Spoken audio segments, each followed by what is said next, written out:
Back to the sports show, and let's resume with our regular look at mixed martial arts. After UFC heavyweight star Alistair Overeem recently held a masterclass in Moscow and talked to Robert Vardanyan about his ultimate aims.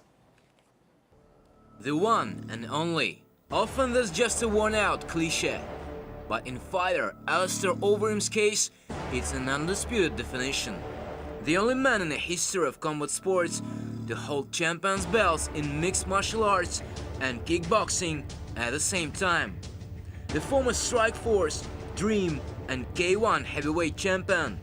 One of the most feared strikers in MMA, the Demolition Man, whose full potential is still unknown.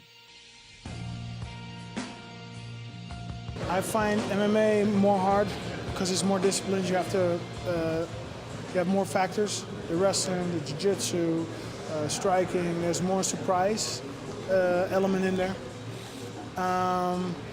But K1 also, of course, I like striking, so of course I also like K1. But if I have to make a choice, it would be MMA.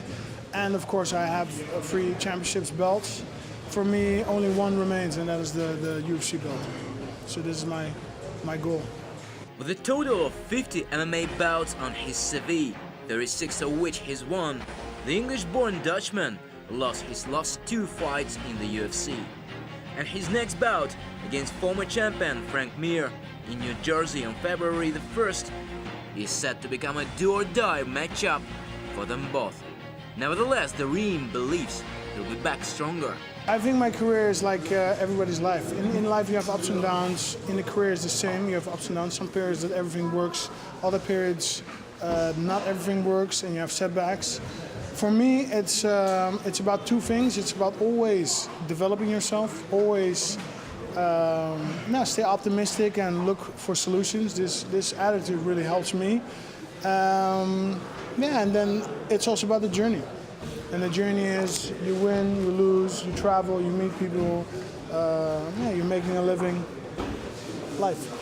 His latest journey led the 33-year-old to Moscow, to one of the capital's best gyms, where he shared some of his skills and tips with Russian fans and revealed the only regret he has about his life in the sport. A missed dream fight against a now-retired star, the man many still consider the greatest of all time. Looking back, there's one fight that I really wanted to make happen, and I did my best, and that was to fight your champion, Fedor Emelianenko. The fight unfortunately did not happen, but that was one fight that I wanted to happen. Overeem is still on the way to his ultimate goal, the UFC champion's belt, and it would take a brave man to say that he won't wear it someday. Robert Vardanyan, RT.